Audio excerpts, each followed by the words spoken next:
It's just gone 3 o'clock. So Dr. Sola and I will just Mhm. wait another minute or so for people to join us before we get into the introductions and a little overview about what Step Into Your Power is all about.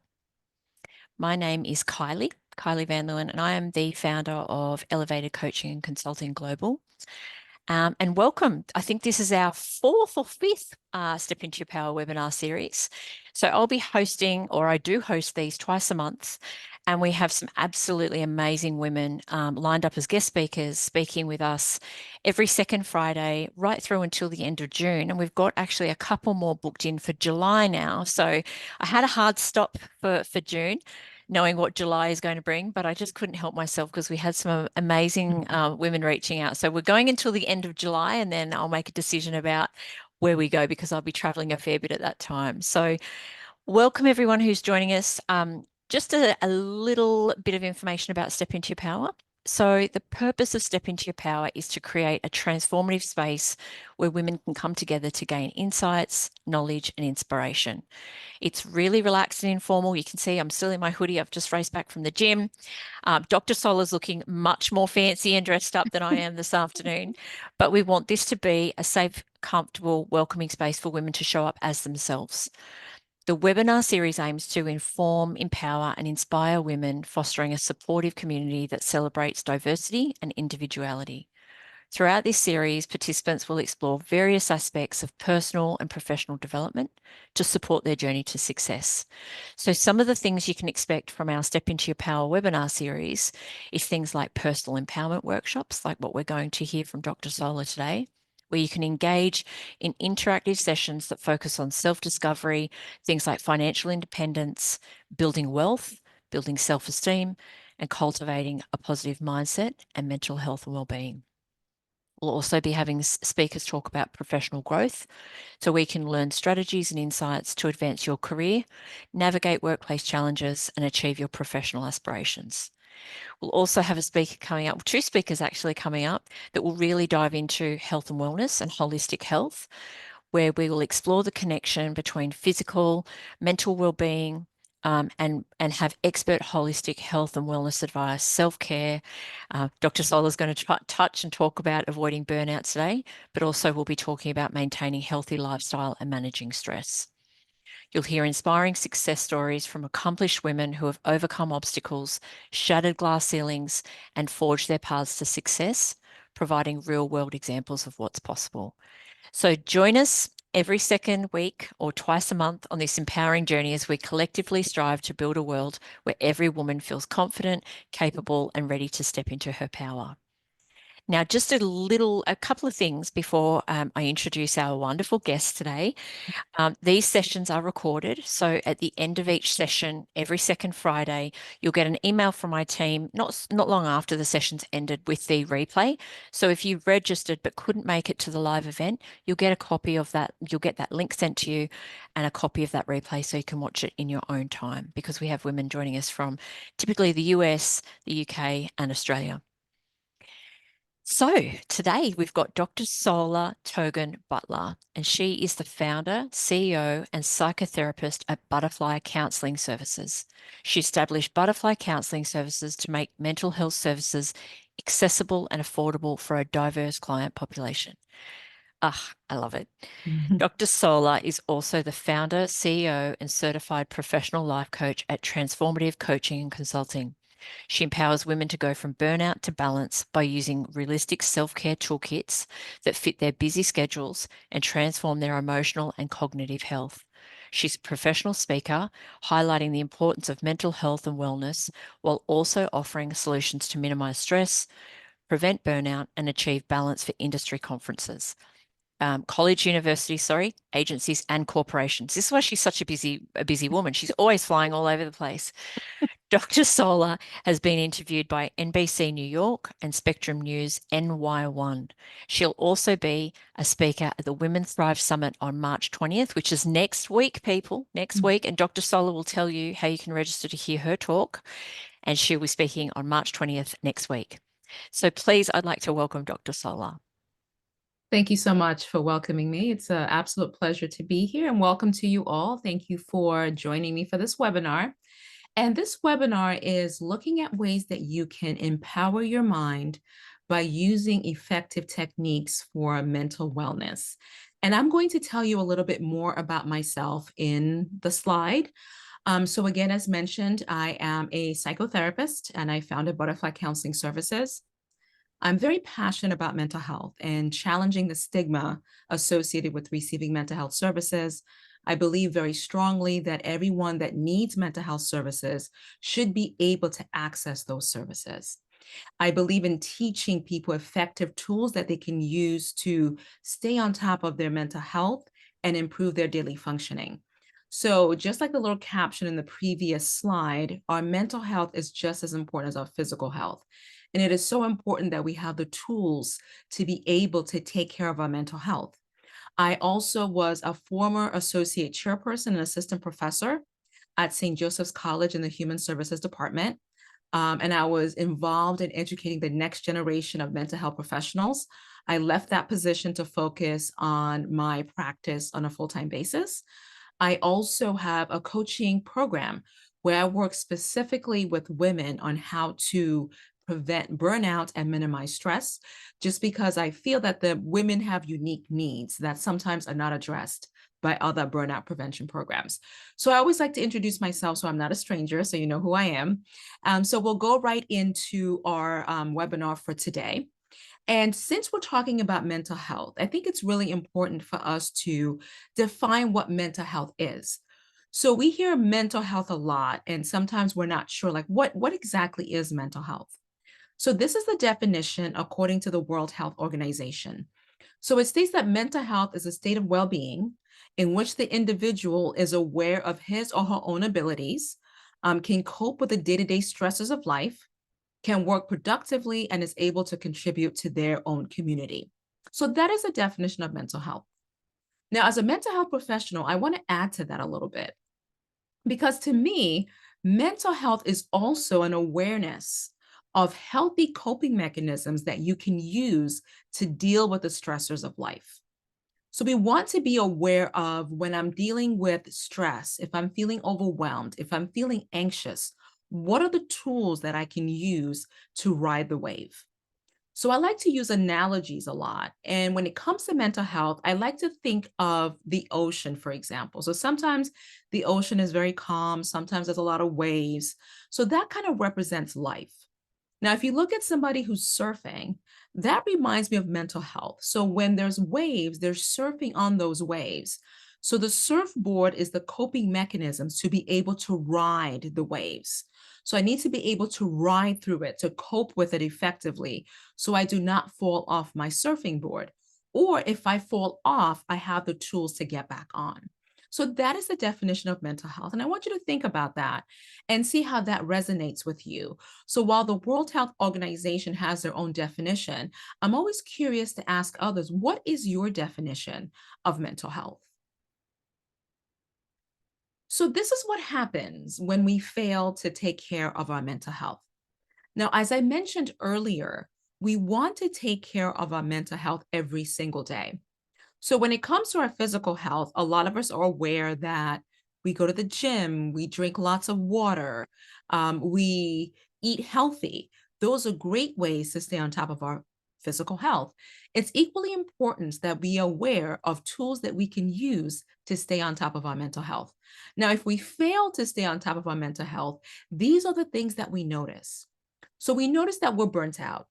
So, burnout is when you are exposed to a stressor for a prolonged period of time and you're having a difficult time coping.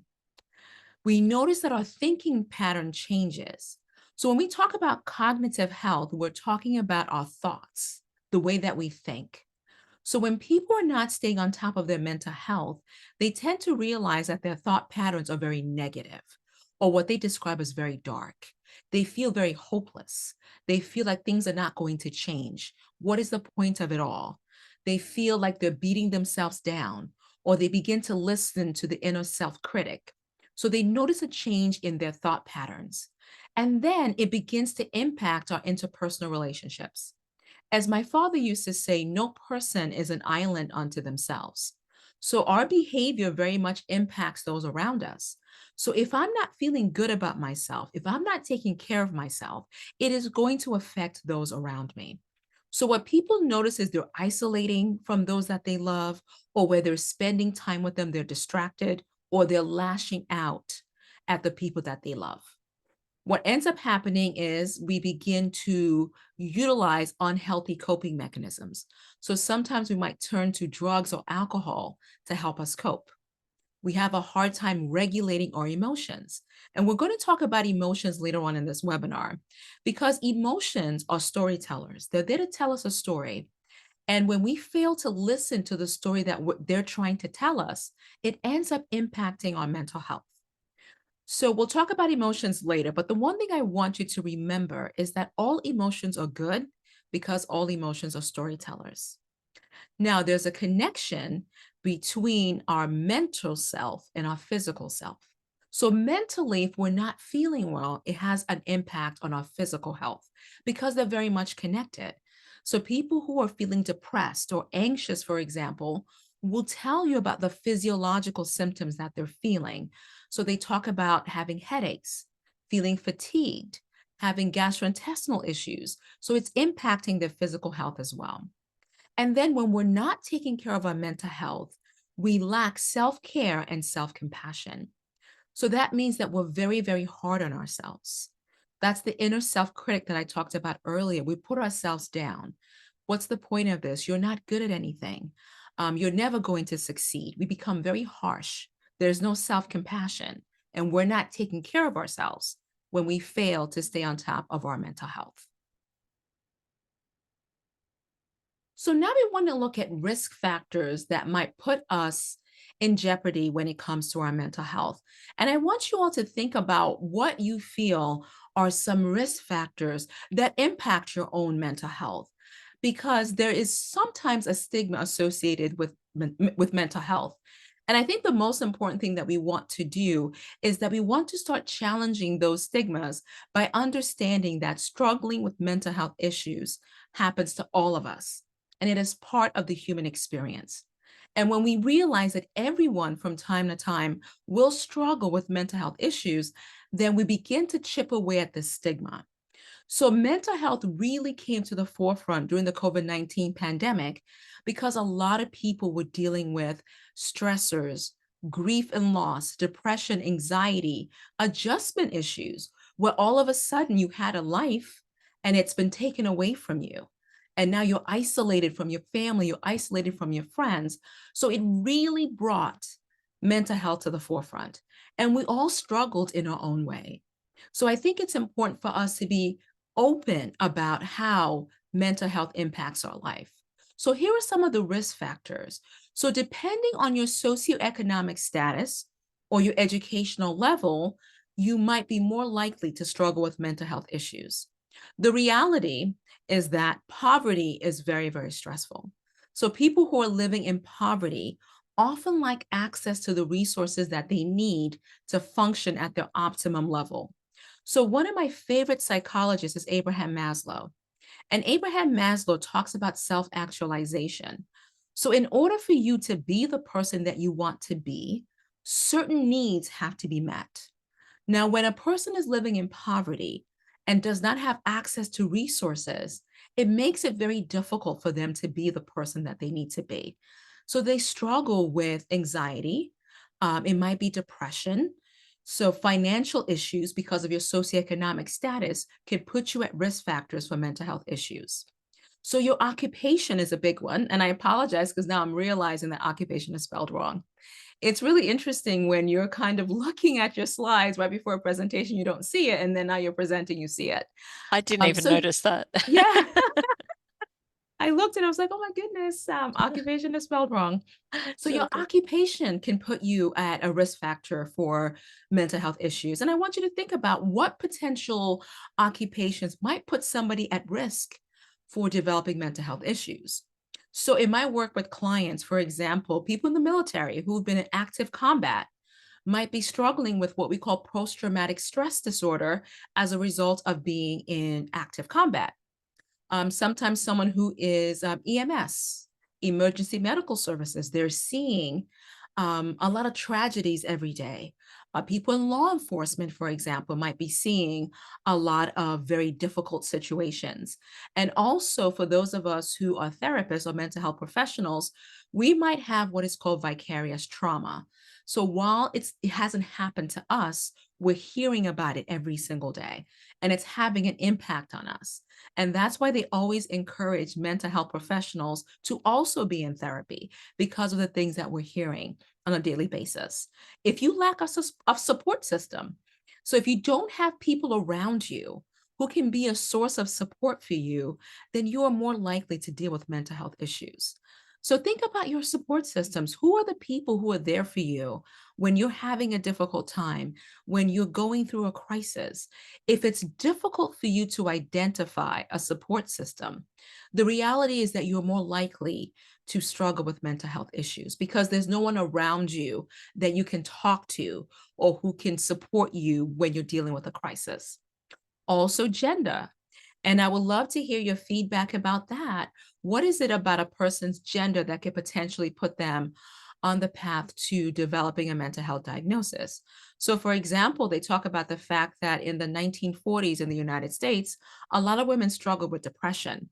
And when I read this research study, I was really interested in trying to understand what was the reason that a lot of women in the 40s and 50s had a lot of depression.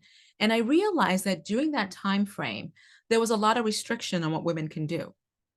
So if women wanted to do certain things with their lives, they were not allowed to do so because society is saying that this is what you're supposed to do because you're a woman. So years ago, early on in my career, I was working with older adults, and I had a client who was 96 years old, a lovely lady. I really enjoyed my home visits with her. And she said to me one day, she said, I am very jealous of women of your generation. And I asked her why she was jealous of women of my generation. And she said to me at the time, she goes, look at you, you're in your late 20s, you have a master's degree, you have your own apartment, you're traveling the world. She goes, during my generation, I could never have imagined that. So, whatever dreams I had for myself, I put it to the side and I did what society told me to do, which was to get married and have my children. And that was to be my whole life. So that gave me a lot of insight into why during that time period, even now, a lot of women struggle with depression. Also, age factors. So older adults, just like I'm talking about earlier, are sometimes isolated. So family and friends are not coming to visit. Um, Partners, spouses might have passed away. They're dealing with changes in their physiology. So the things that they used to be able to do, they're not able to do it anymore. And that can put them on the path to developing mental health issues. Now, race and ethnicity, the whole concept of belonging. So, people from ethnic minority groups might have to deal with racism, discrimination, and oppression on a daily basis. I did a research study on this, and it talked about the fact that when we are constantly told by our environment that we do not belong, it impacts our mental health.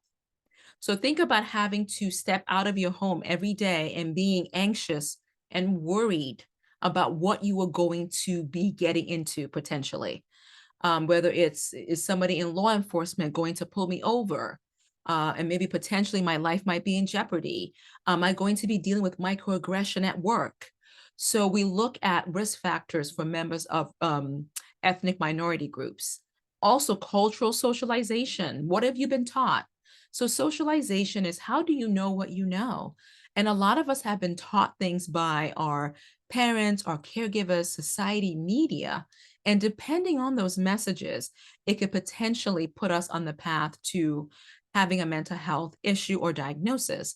So, for example, with women, again, when we look at television, we are told that we are supposed to be superwomen. I call that the superwoman syndrome. We have to do it all. And a lot of women feel like, well, if I can't do it all, or if I don't look like this particular person, then I'm not worthy. And it begins to impact their mental and emotional health. So, here are some common mental health issues and diagnosis. So, depression is a persistent feeling of sadness. And I had a client describe depression to me as being in a black hole that I can't get out of. So no matter what they feel that they're doing, they're still feeling this deep, deep sadness. So they report a loss of interest in activities that they used to enjoy. Some begin to isolate themselves from others because of this persistent sadness. It's hard to get out of bed. It's hard to do the things that they used to do. Anxiety is a feeling of worry, of dread.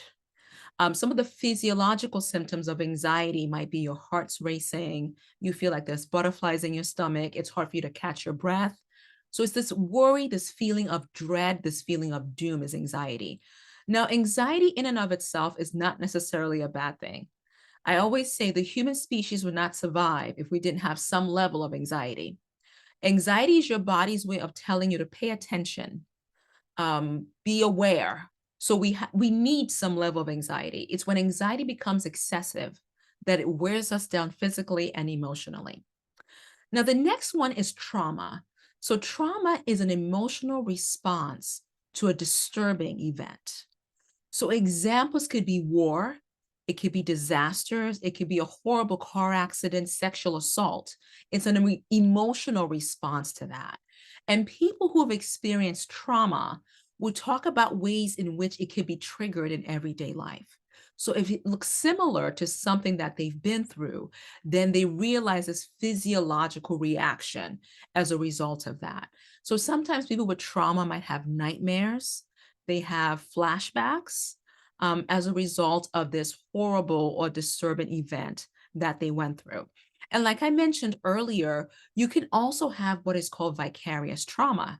It didn't happen to you, but you heard about it or you were there. Maybe you witnessed the horrific accident. And as a result of that, it has impacted you. You have an emotional response to it. And that ties into acute stress disorder. That's the reaction to a horrible event that has happened to us. And one thing that I want to say is that when we talk about mental health, we talk about the brain. And the thing about the brain, according to neuroscientists, is that the brain is wired for our survival. So that is why people who've been through trauma, if something looks similar, the brain will have the same physiological response because your brain is telling you it looks similar, something horrible happened, we need to get away from it. And sometimes in therapy, we work with people on how to rewire the brain. So here's an example I want to give you from my own personal life. So when I was about 5 or 6 years old, I almost drowned. I remember as a silent drowning. I kind of jumped in the pool and I was going all the way to the bottom of the pool. And I remember thinking, there's no way I can get to the top. And just at that moment, my mom's arm broke through the water, and I saw her kind of grab me and pull me out of the pool. So naturally, I developed a fear of the water. So that would be trauma.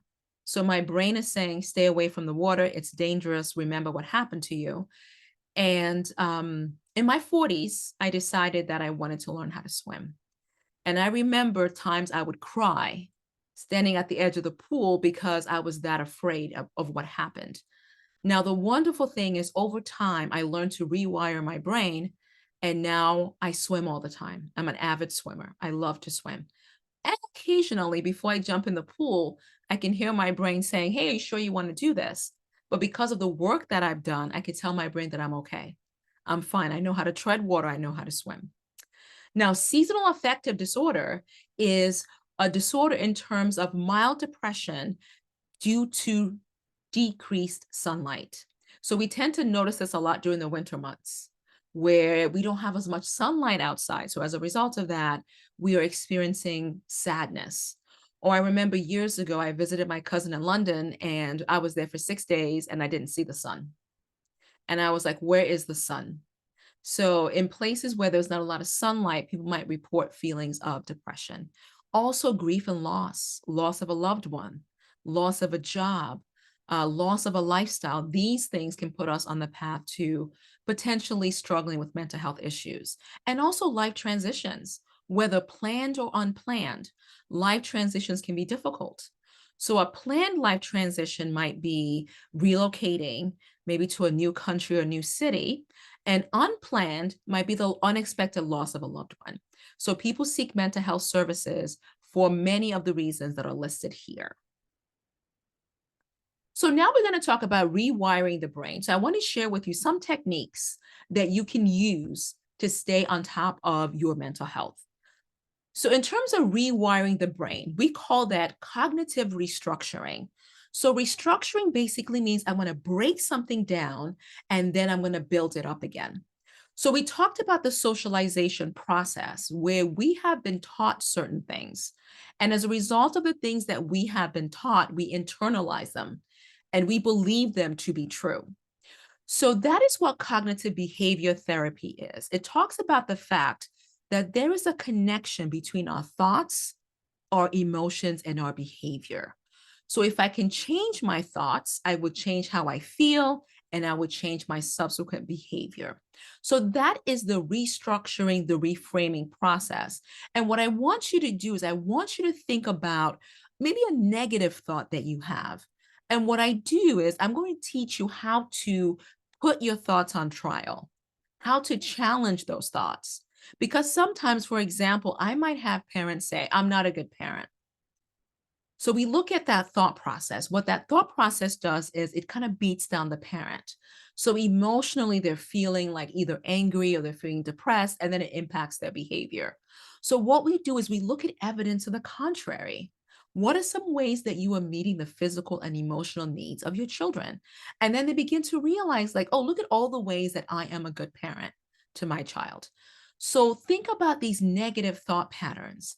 And then what you want to do is put those thoughts on trial. Where's the evidence for these thoughts? What are the evidence to the contrary? And that's the reframing process. And sometimes people might say, well, I'm still having the thought. The whole idea is that you keep challenging the thought. So, for example, if somebody is saying, I'm not a good enough employee, putting the thoughts on trial might identify the fact that they were the employee of the month, or clients or customers always have wonderful things to say about them. They're a team player, they care about others. That is the evidence to the contrary. So, rewiring the brain is cognitive restructuring, challenging these thoughts that can impact our emotion and behavior. So, from my own personal experience, when the thought comes up, that, are you sure you want to jump into this pool? Remember what happened to you when you were 6 years old. So the emotion, if I keep that thought, would be fear. Oh, I shouldn't do this. And the behavior is I walk away. Now, if I restructure, if I reframe it, it's like, yes, I almost drowned and I've learned how to swim. I enjoy swimming. It's good exercise for me, both mentally and physically. My emotion is happy and the behavior is I jump in the pool. So that's what we mean by restructuring, rewiring the brain, where we learn to challenge some of these thought processes that we have internalized and that is also having a negative impact on our mental health. So now we're going to talk about emotion. So just like I mentioned earlier, we are going to look at emotion acceptance and emotion regulation. Because in order for us to stay on top of our mental health, it is really important for us to be in contact, connection with our emotions. So emotional health is an awareness of your emotions. So you are aware of what's going on with you emotionally, and well as an awareness of the emotions of others. So the whole idea is emotional intelligence. Now, there is a psychologist that talked about the fact that there are 9 types of intelligence, and the number one is emotional intelligence. And I thought that was very powerful. So it's not the academic, it's the emotional intelligence, an awareness of your emotions as well as that of others. So the whole idea is to welcome emotions in without judgment. So that's what I mean by all emotions are good. So, good morning, anxiety, come in and sit down. I need to know, what is anxiety telling me? Now, if I push emotions away, if I say, oh, that's bad, then I'm not going to sit with them. So, for example, certain emotions have gotten a bad reputation. Anger is one of them, shame, guilt, jealousy have been classified as bad emotions. We have been socialized to see them as bad emotions. Now, if I'm telling you that all emotions are good, that means we welcome anger, jealousy, shame, and guilt because they're there to tell us a story. So I had a client where she said to me that her friend had gotten engaged. And she goes, Dr. Sola, I am so jealous. And then she goes, no, I shouldn't feel that way. I shouldn't feel that way. I'm like, no, let's sit with jealousy. Let's welcome jealousy into our session and let's understand what jealousy is trying to tell us. And that's processing your emotion, is welcoming the emotion. So once we sat down and we were talking about what jealousy was telling us, at the end of the day, she wanted to be engaged as well. That's really what it was. She had been with her partner for 4 years, and she's like, well, I would like to be engaged too. So I said, how do we release jealousy in a healthy way? So she decided when I get home, I am going to meet with my boyfriend and talk to him about our relationship and my desire for us to move to the next level. Now, if she had pushed jealousy away and not allowed jealousy to tell her the reason it was there, it's going to come out in other ways. So if you look at the word emotion, the E is next to motion. And one thing I always say is that emotions are going to move whether we like them or not. So you want to become the pilot to navigate how it's going to move. So some people bury the emotions, but it comes out in other ways. It comes out in resentment. It comes out in being passive aggressive because we have not processed the emotions. So emotional health, mental health is welcoming your emotions, understanding why they're there. Do not judge them. And then once you understand what the emotion is telling you, how do you release that emotion in a healthy way? And that goes back to music. So Billie Holiday has Good Morning Heartache. Come in and sit down. We have Simon and Garfunkel where he's had a song, Hello Darkness, My Old Friend, talking about depression. So sometimes we want to welcome the emotions, let them come in and understand what they're telling you. And then you become the pilot and you decide, how do I release this in a healthy way? So I want you to think about some emotions that you classify as negative and how you want to view them differently based on what I'm sharing with you.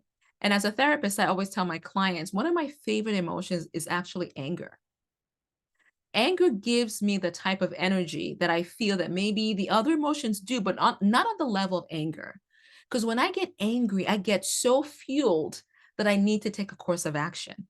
When we think about people who are civil rights leaders, who saw injustice and said, this is wrong, we need to do something, they talk about being angry. So think about any emotion that you have classified as being negative, because the goal is to restructure that and to welcome in that emotion, to understand what is this emotion telling me. So again, we've all been socialized to see them as negative when in reality they're just storytellers. So we want to welcome them in, because when we do that, that keeps us mentally healthy because we know the emotions and we're releasing them in a healthy way. So now we're going to talk about emotional boundaries now that we talked about emotional health. So what are boundaries?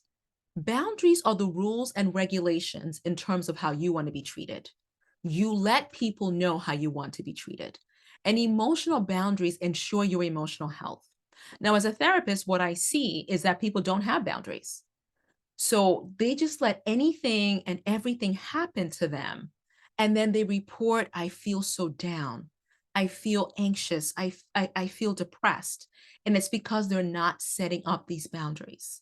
Knowing that it's okay to say no if it's going to overwhelm your capacity to cope. So if you ask me to do something, and if I say yes to you and it's going to overwhelm me, then I need to be okay with saying either no or not right now.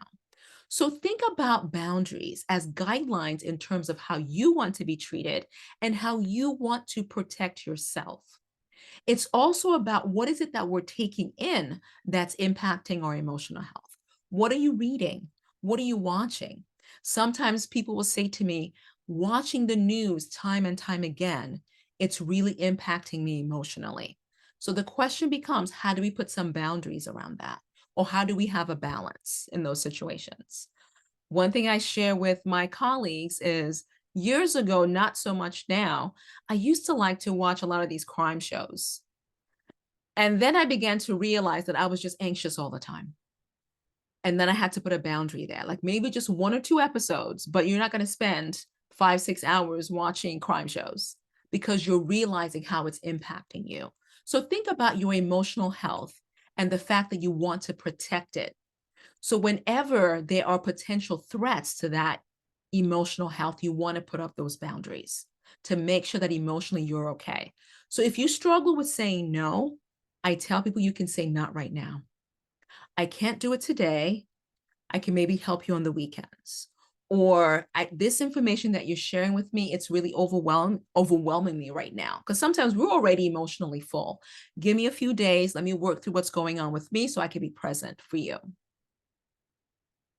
So dialectical thinking is another way to stay on top of your mental health. So dialectical thinking is basically means the balancing of opposites. It means that two things can be true. So I had an amazing mentor that had a great way of describing dialectical thinking. She described dialectical thinking as an and world, A-N-D, and not an or world. And what that basically means is that two things can be true. A lot of us are socialized to say it's one or the other, whereas both things can coexist in harmony. So, research studies have shown that dialectical thinkers report less anxiety and less frustration because of this coexistence. So, think of things in your life that you have seen as one or the other and see how you can combine them together because the or can be very distressing. It's either this or that, whereas it could be this and that. So, for example, I remember when my kids were very young, I would always have a lot of guilt about leaving them because the message that I had internalized is as a mother, you never leave your children. So, whenever I would leave them to go on vacation or leave them to go for work, I would always feel like I shouldn't be doing this.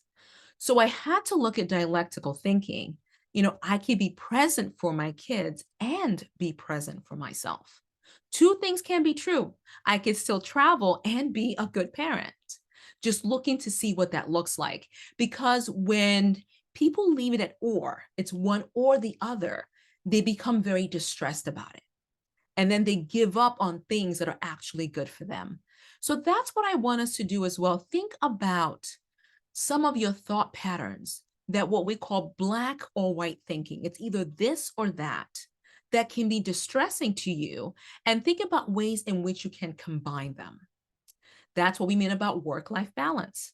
I can be a great employee and have time for myself. It's not one or the other. I can be an entrepreneur and still be present for my family and friends. So think about those opposite thoughts and ways in which they can coexist in harmony. Because again, research studies have shown when they coexist, we are less likely to be distressed. So now what I want to do in the time that we have left is I want to look at some quick self-care techniques. Because sometimes what I hear people tell me is, I don't have time for self care. And I think it's because we've internalized the message that self care has to be an hour or 2 hours. But sometimes we can give ourselves a reset in as little as 5 to 10 minutes. And these are great ways to stay on top of our mental health. And these are great ways to have a reset. So, very important to remember that self care is not selfish. So we'll look at these techniques. And again, you can do these techniques if you're sitting in your office. I've done them several times. If you have like a 5 to 10 minute break in between meetings or meeting with your clients, these are great tools that you can use. So the first one we're going to talk about is butterfly tapping. So butterfly tapping is one of my absolute favorites because when we are tapping, we are hitting the meridian points in the body and they release energy that is very calming to the body. Now, the reason it's called butterfly tapping is you hold your hand almost like a butterfly, you put it right under the collarbone, and then you just start to tap. And then what some people do along with that is they do their deep breathing. So they breathe in, they feel the belly, and then they breathe out while they're tapping.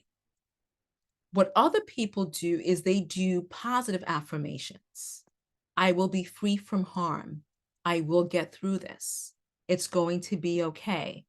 You are loved. So they're saying these positive affirmations as this energy is being released into the body. And that can be very soothing. So butterfly tapping can be done in as little as 2 to 5 minutes. So people just put their hands like this right under the collarbone and you're tapping, or maybe right here and you're tapping as well, whatever's most comfortable for you. If you want to do the deep breathing where you feel the belly and then you breathe out through your mouth like you're blowing through a straw, that could be a quick reset for your nervous system. The other one is 4-point breathing. So the 4-point breathing is very strategic breathing, where you breathe in at the count of 4, you hold to the count of 4, and then you release at the count of 4. So we call that 4-point breathing. So that's very strategic breathing. And I like that a lot for myself, where I use 4-point breathing, because sometimes the holding at the count to 4, I can literally feel my heart rate begin to relax. So it's 4-point breathing, or square or box breathing is another terminology for it as well. And what I can do is I can also, because I know there'll be a replay, I'll provide like a link to 4-point breathing and butterfly tapping for those of you who are interested in knowing more. Now, the third point is body movement, just moving your body. What are some things that you could do to move your body?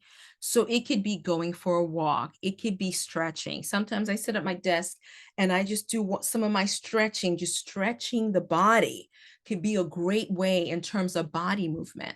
So just think of ways that you can move your body. Sometimes I have jazz and I'm just maybe swaying to jazz music, and just the swaying of the body can give you that reset. And then another one of my favorites is soothing with the senses. I love soothing with the senses.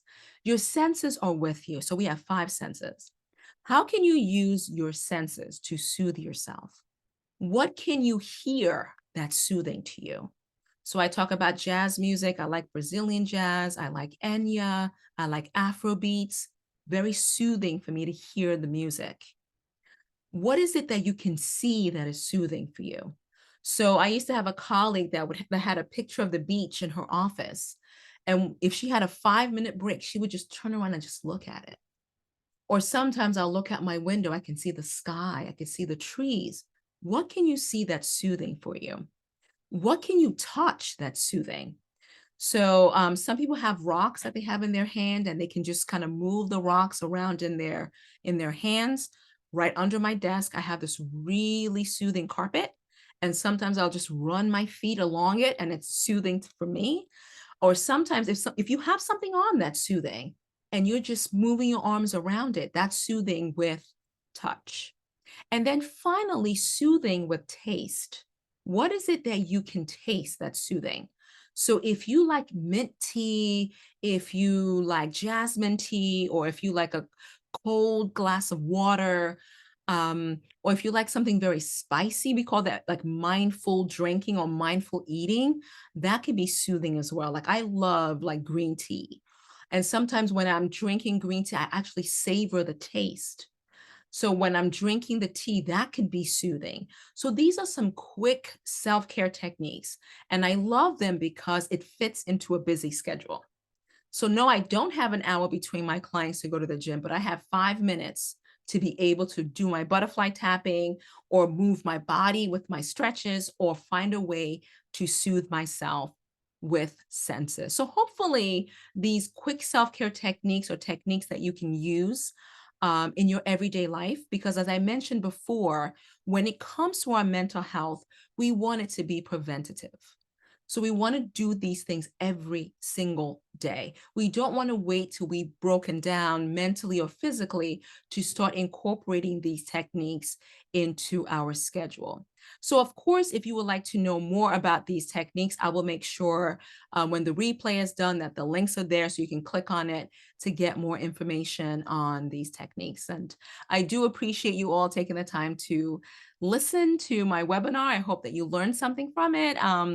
And I would love to open the floor to any, questions or comments that you might have about the topic and about the webinar. Thank you so much, Sola. I love that. It's funny when you were talking about that, speaking to that last slide, I was thinking about what are the things that I find soothing? And we all have those peaks and troughs, particularly if we're, business owners or, well, gosh, mothers, Yes. working. It doesn't even matter what job, or what we do for a living, I think, but we all have those peaks and troughs. The holidays even can be quite stressful for Yes. people. And I was sitting here reflecting on what I find. I'm such an ocean person. And when you were telling your story about swimming, I thought how beautiful that you've actually found a love for something that is what I feel such a soothing thing is jumping in a pool and having just Yes. that quiet time, or spending Hmm. time in the ocean. And I love that you've been able to, overcome that fear and that trauma from your childhood to be able to enjoy something that's so beautiful, in the water. So Yes, thank it you so is. much for sharing. Oh, you're welcome. Absolutely. Yeah. And talking about soothing with the senses, I'm glad you brought that up because now jumping into the pool is soothing Yeah. for me. It just feels really nice when that water hits you and you feel like you're in your what I call like underwater space. Yeah. When you jump in and it's amazing, the water and just yeah. Yeah, and just to let people know that we do have the capacity to rewire our brain. And I tell people all the time, I learned to swim in my 40s, so it is possible to overcome the traumas that we have been through over the course of our life journey. Absolutely. And it's about putting in the work, right? I often Yes. say as therapists and coaches, even consultants, Hmm. we can't want it more than our clients do. They have to want it and commit to it and put in that work. Like you said, you can't, go to a swimming pool or go and stand at the edge of the ocean once and you'll overcome, that fear or fears that are similar. It's that consistency and putting in the work to being able to face those fears and overcome them. Absolutely. It's the analogy like that I like to give in my work is when I ask clients to think about the first time you learned how to, let's say, drive a car. It didn't happen the first time. You had to keep I remember when I I was think learning about how to drive. learning to drive here in the US compared to Australia because we drive on the opposite side Yes. over here, and it was Yes. terrifying as a almost 44-year-old adult. And I thought, Yes. my husband said, we have to go and get our Virginia driver's license, and I was terrified. Mhm. But my, coach brain said, Kylie, the more you drive, the more you're going to overcome this fear, and the more you do something, more confident you become. But it is Absolutely. terrifying. Even as an adult who knows how to actually drive a car, just Yes. driving it's so foreign. And like you were saying, it was almost like I had to rewire my brain to learn how to Absolutely. do something I had learned in a different way. Exactly. And it's the repetition. We had to keep doing it. Yeah. And we rewire our brain through that repetition when you're doing it over and over and over again until the uncomfortable becomes comfortable. One of my favorite saying is sometimes you just have to do it afraid. Oh yeah. You, Yeah. you have to, because sometimes we think, oh, I have to wait till I'm not afraid. And sometimes we have to do it while we're afraid, Yeah. because that's how you begin to communicate back to your brain that I did it and I'm okay Yeah. Yeah. It's and that I'm whole leaving fine. your comfort zone, right? That warm, Yes. fuzzy, lovely, snuggly place that we all love Mhm. to sit. And sometimes we want to live there and nothing happens Yes. there. No growth happens in the comfort zone. We know that. Yeah, we do exactly, because that comfort in and of itself becomes reinforcing. Yeah. So it becomes reinforcing. This feels good. I don't have to do anything. I'm not anxious. I'm just going to stay where I am. But the minute that we decide to step outside of that, sometimes the alarm bells start to go off. Are you sure you want to do this? Are you good enough? Or imposter syndrome, all these Yeah. things start to hit. And it's because you're stepping outside of what is comfortable. And the whole idea is to keep walking and going towards that fear Yeah. and to That's not it. let it stop you, because it does end up putting us in a prison. Yeah. Oh, doesn't it? And so many Yes. adults that they've lived their whole lives that way, but it's like sometimes people wake up at a pinnacle point in their life. I find that often a lot of women I speak to, they turn 40 and it's like they've taken the blinders off and gone, been living my life on autopilot and allowing Mm, fear of whatever it is to hold me back. And now I want to live. I want to live my yes. life on my terms. but that fear sort of tends to hold people back, and it can do it for most of people's lives. It's phenomenal. Yes, absolutely. And talking about the cognitive processing that we mentioned earlier, sometimes fear, the narrative is what is the worst that can happen? And we Mm, think of all the worst things that can happen. And cognitive restructuring says, what is the best that can happen? yeah. So it's forcing us to look at what's the best. If I step outside of my comfort zone, what is the best that can happen? And I think for me with swimming, now that I've become an avid swimmer, it does wonders for me physically, wonders for me mentally. I can keep up with my children. That's the motivator because they were learning how to swim. And I'm like, I don't want to be left behind. I want to learn too. Being able to keep up with the children. So I had to think to myself, what's the best that can happen if you Mm, overcome this fear and then move in that direction? So I yeah, think that when we ask ourselves that question, it's like the mind opens up to that possibility. But if we're stuck in what's the worst that can happen, then all the mind thinks about is all the worst that can happen, that fear, and it stops us from moving forward. yeah, yeah. We're looking at the limitation, not being limitless. Yes, Yeah. exactly. Exactly. Yes. I Very, have very some powerful. questions for you because I'm fascinated by your work and I love Sure. chatting to you. So, for our listeners, can you tell us what inspired you to establish butterfly counseling services? And what was, I mean, typically we take action in our lives, particularly when we start businesses, right? We have a mission Yes. behind it. And Mhm. I know that you're a very purpose-driven per person, but also professional. And I'd love for you to share whatever it is that you're comfortable sharing with the people listening about what was the inspiration behind or the story behind you wanting to establish butterfly counseling services. I love that question, and I love to share the reason. And there's two reasons or two parts. The first one is I'm Nigerian American. So part of my life, I grew up in Nigeria where there was a huge stigma associated with mental health. Now, my father was a psychiatrist, and my father would speak very openly about how society would view people that had mental health, where they were either disregarded, it was classified as they had a demonic possession, something was wrong with them, they were to be hidden and not cared for. So in knowing that, mental health was on the forefront for me because I knew right away, even as a young child, that this is wrong. Mm, That if somebody has mental health issues, they should be cared for, they should be welcomed and not shunned. yeah. And then this moved even more forward for me when my cousin died by suicide. Oh, And I'm I so just sorry. remember thinking what was going on for him that he felt that that was the only way out. Like, Mm, what could we have done differently to have been there for him? So those two things I would say started the thought process. Like something needs to change in the field of mental health. And then working in mental health field, I felt that there's still some things that are missing here. One thing I was realizing is that people are looking for mental health services but can't afford it, or it's not accessible to them. Providers don't take their insurance, so they just have no place to go.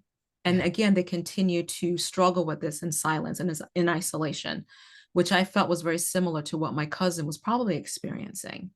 So I thought, you know what? I want to start a mental health agency where it addresses a lot of those issues. It's accessible, it's affordable, it's culturally competent because we want to look at some of the effects that racism, discrimination, oppression have on mental health. So I wanted it to be culturally competent. I also wanted it to work very highly on challenging the stigma, which is part of the professional speaking that I do, where I go all over the country, all over the world, virtually talking about mental health and talking about this stigma so we can get rid of it. So Mm, people who are struggling with mental health can come out openly and say, this is what's going on. Because as my clients would often say, it's a lot easier to say you have a headache than it is to say you have bipolar disorder, yeah. or to say that, sometimes I might be hearing voices. It's hard to say that because of how you would be judged. Mm, So those factors played a role for me in establishing butterfly counseling services and being proud of the work that we do, at the practice, and just seeing a need and feeling like, okay, this is a calling. and I wanted to answer that calling. Beautiful. That's probably why well, not probably, your work and your company and I guess, the businesses you founded, as well as the speaking engagements, right, that you travel around the world doing, people would feel that purpose coming through in your work and the way you speak about your work and, that passion and purpose come through, no doubt. I mean, I feel it when I talk to you and it's lovely. So, um, thank you for answering that question because I suspected there was a beautiful story behind it and I was right. Oh, well, thank you. I appreciate Oh, that. Yeah, I love talking about mental health. I really do. It's my passion. It really is. yeah. Now I have two more questions. So Sure. we do a lot of work with workplace psychological safety Hmm. and Elevated. And what we've seen in the last 3 years, particularly since I launched the company, is this alarming, I'm going to say, Hmm. alarming rising rate of psychological injuries being sustained in workplaces globally. Hmm. Okay. And I was wondering, in the work that you do in, Hmm. burnout, and you're speaking and you're working with corporates as well as individuals, are you seeing more of those, um, I mean, and burnout and excessive workloads and things like that that people experience in the workplace, they're psychosocial hazards, right? That then typically, if Hmm. not if not addressed, identified and addressed, I guess, Hmm. they then, typically result in people sustaining psychological injuries in the workplace. Are you seeing that coming through in your work, or have you seen, or have you had those conversations with people over the last few years? Are you noticing that in your work as well? Yes, I do. And I'm seeing it at an alarming rate that is of concern to me, Mm, where people are working so many hours and are so physically and emotionally exhausted, so that when they come to therapy, you can see it. And it becomes a concern that we talk about, like, how do you implement a work-life balance? mm, And the response sometimes that I get, that's very sad to hear, is mm, that the corporate culture or the work culture would not allow me to have the balance that I would like to have. mm. Because the person that's celebrated is the first one in and the last one out. Yeah. The person that doesn't take the sick days or the personal days or the vacation days, that's the person most likely to be promoted. Mm, So they'll say to me, while I hear you and while I'll try to do what you're saying, it's not going to be taken too well in the place where I work. Or I had a client once say, if you go to work and you're looking, good all the time, looking like everything is great, we begin to wonder, are you really doing the work? yeah. And I thought, wow. So if Mm, somebody goes to work and they're taking care and they're looking great, don't look like they're stressed out, like colleagues are wondering, like, I don't think this person's working hard enough. wow. And then you see the impact. They don't have time for their partners. They rarely have time for their children. They're working all the time. And sometimes they say to me, well, maybe the money makes up for it, but then they're having physiological symptoms. I Mm, see it all the time where now it's high blood pressure that they're having. They're having migraines, stomach aches. And so I feel like there's an increase because, according to the clients that I work with, their work culture just does not allow for the kind of work life balance that either I suggest or they would like to have for mm, themselves. mm. And it's fascinating for me as an Australian living because in Australia, there's legislation to protect industrial relations legislation and Mm, legislation that's actually just come in recently in the last month or 6 weeks now that actually, that protects workers and their workplace rights, yes. not only around, bullying and discrimination and Mhm. psychological injury and harm, but this new legislation that came in, it was quite controversial. And I've spoken to a lot of my, American counterparts that I'm working with at the moment around psychological safety, workplace psychological safety acts getting Mhm. passed through Senate here. But this piece of legislation in Australia actually says Mhm. that an employee has the absolute right now, after business hours, so anything before 8 a.m. and anything after 5:30 p.m. to not respond to text messages, emails, or phone calls from a boss, supervisor, or even if you're a leader, a team. Wow. And it's feeding into the fact that Australians are unfortunately working very similarly, although we have Mhm. much more sort of paid time off and things. In Australia, they are working really long, really hard. Burnout is definitely an issue, and it's contributing to psychological injuries and workers' compensation claims going on over there. But this legislation is, I think, aimed at protecting workers from feeling that they have to all the time. They have to respond. Yes. They have to be on 24/7. They have to respond to that email that comes through from their boss at 10 Mhm. p.m. when they're laying in bed about to go to sleep, or when they're at their kid's soccer game on a Saturday. And it was very controversial. And I spoke to my American counterparts over here, and they said that would never go through, be approved by Senate here. No, it would not be. Americans would love it, I'm sure, but it would never ever get No. up because it Mm-mm. just wouldn't work. So it's Yes. fascinating, isn't it? Oh, gee. Yes, it is. Or sometimes I've always said they have awards, which is fine for people who've never missed a day of Oh, work. yeah. Where's the awards for those of us that took our vacation days? Yeah. Where's the Yeah. award for that? None. And that's what you hear, the person that never missed a day of work, they get the award. And again, sometimes maybe it's sending the message that you should never miss a day of work. When if you need a mental health day, if you need a personal day, you Mm, should be able to take that time. And years ago, I had the honor of working with probably one of the best directors I ever worked with. And there was little to no turnover in her department because she was all about self-care. yeah. Like she'll take a look at you and she'll say, Sola, make it a 3-day weekend. Yeah. Who's taking vacation? And we functioned at our optimum level in that department because she was all about self-care. You look a little tired, you've been through a lot with the client, just take the next 4 days off, relax, and we'll see you, on Wednesday. That's how amazing she was. And I always remember that. She goes, the work that we do can be stressful. We cannot be fully present for our clients if we don't take care of ourselves. No, no. And Mm.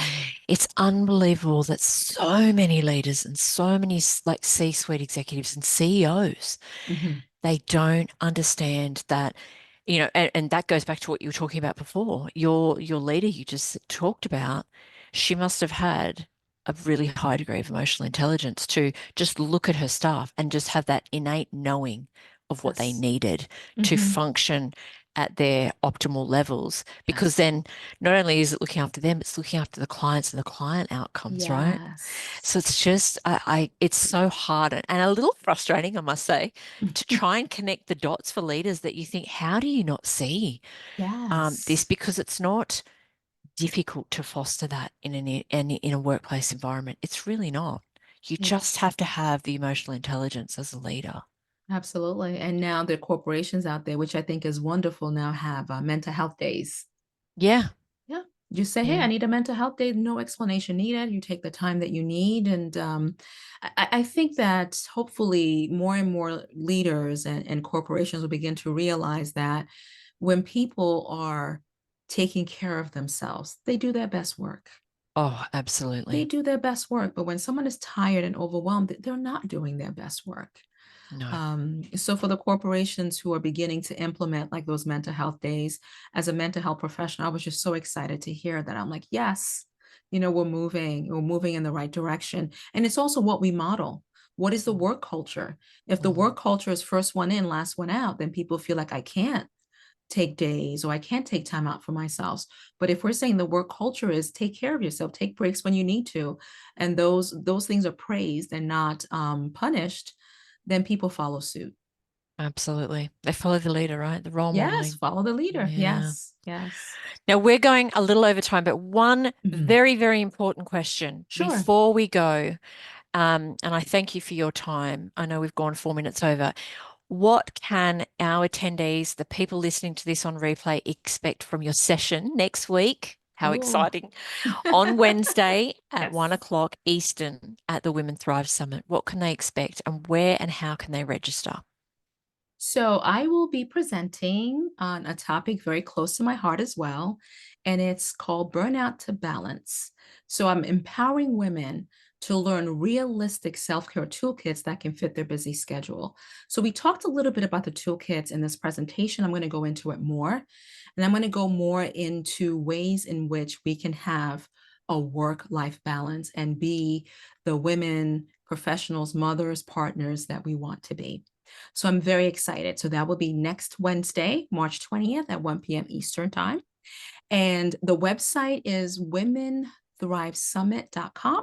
Awesome. And yep, you'll be able to see the speakers, and hopefully you'll be able to join my presentation and also learn more about my group coaching program where I work specifically with women around burnout prevention. Oh, wonderful. Well, anybody listening and everybody listening, we'll send this recording out. Um, jump onto Women Thrive Summit website, search for Dr. Sola, register for her talk, and you don't want to miss it. It's Wednesday, 1 p.m. Eastern next week. So, yay! Thank you so much, Dr. Sola. What I'm going to do Thank now you. is I'm just going to stop recording and then we will see. Well, I will. Dr. Sola won't be back in 2 weeks' time, but I will. So I will see anybody who was here for this one or watching the replay for our next Step in Your Power webinar session.